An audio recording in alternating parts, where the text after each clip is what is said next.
ஒரே போர்ட்லேயே single tier 2 tier 3 tier 4 tier அந்த மாதிரி கூட செஞ்சுருக்கோம். ஆனால் ஒரே போர்ட்லேயே 2 கேக் இந்த மாதிரி தனித்தனியாக செய்கிறது பார்க்குறதுக்கே ரொம்ப நல்லா தான் இருந்துச்சு.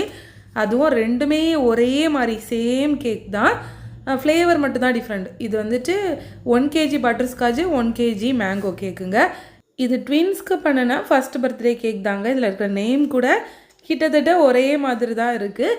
அப்படியே 2 இதுலேயுமே ஒரு டாப்பர் வச்சுட்டு 2 கேக்கையும் கனெக்ட் பண்ணுற மாதிரி ஒரு பெரிய ரெயின்போ பிரிண்ட் அவுட் எடுத்து வச்சேங்க. பார்த்தா பிரிண்ட் அவுட் வந்து தலைகீழ தொங்கிடுச்சு.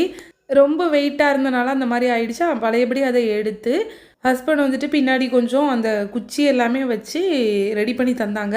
அது ரெடி ஆகிறதுக்குள்ளேயே இந்த கேக்கில் கொஞ்சமாக க்ளவுட்ஸும் பிரிண்ட் அவுட் எடுத்து வச்சுருந்தேன். அதையும் அங்கங்கேயா வைக்கிறதுக்கு ஸ்டார்ட் பண்ணிட்டேன்.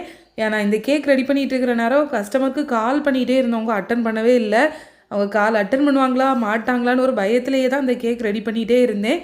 ஏன்னா கஸ்டமர் சொல்லியிருந்த டைம் பார்த்தீங்கன்னா 6:30 6:15 வரைக்குமே கால் பண்ணி பார்த்தோம், அவங்க அட்டன் பண்ணவே இல்லை. ஒரு வழியாக கேக்கையுமே செஞ்சு முடிச்சுட்டு கால் பண்ணப்புறம் அட்டன் பண்ணிட்டாங்க. அதுக்கப்புறம் தான் மனசே திருப்தியாக இருந்துச்சு. அதுக்கப்புறம் கஸ்டமருக்கு கொண்டு போய் டெலிவர் பண்ணிட்டு வந்தாங்க.